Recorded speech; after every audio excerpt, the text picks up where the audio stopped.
മാതാപിതാക്കൾ തന്നെ ആയിരിക്കണം നമ്മുടെ മാതൃകയായി മാറേണ്ടത്. കുട്ടികളിൽ നല്ല ശീലങ്ങൾ വളർത്തിയെടുക്കാൻ മാതാപിതാക്കൾക്ക് അവർ വിചാരിച്ചാൽ നടക്കും എന്നുള്ളതാണ്. പക്ഷേ പലപ്പോഴും കുട്ടികളുടെ മുന്നിൽ ഈ മാതാപിതാക്കൾ തോറ്റുപോകാറാണ് പതിവ്. ഒരു പ്രേക്ഷകൻ ഈ രഘുനാഥിൻ്റെ വാക്കുകൾ കേട്ടതിന് ശേഷം ഒരു മെസ്സേജ് അയച്ചിട്ടുണ്ട്. നവാസ് അധികാരത്ത്, വീടറിഞ്ഞു വളരുന്ന മക്കൾ നാടറിഞ്ഞു പെരുമാറും.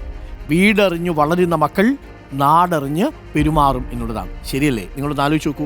അപ്പോൾ വളർന്നു വരുന്ന കുഞ്ഞിന് അവൻ്റെ 15-16 വയസ്സിൽ ആദ്യത്തെ പെഗ് അച്ഛൻ ഒഴിച്ചു കൊടുക്കാം എന്ന് കരുതുന്ന ഒരു തെറ്റായ ഒരു മെസ്സേജിങ് ഈ നമ്മുടെ സമൂഹത്തിലുണ്ട്.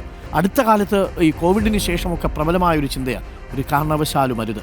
കാരണം മദ്യത്തിൻ്റെ വഴിയിലേക്ക് നിങ്ങൾ തന്നെ കൈപിടിച്ച് നടത്തിയാൽ നിങ്ങൾ ഉദ്ദേശിക്കുന്ന പോലെയൊന്നുമല്ല, അതൊന്നും അവിടെ നിൽക്കണമെന്നില്ല. പല പല അതിർത്തികൾ കടന്നു പോകും.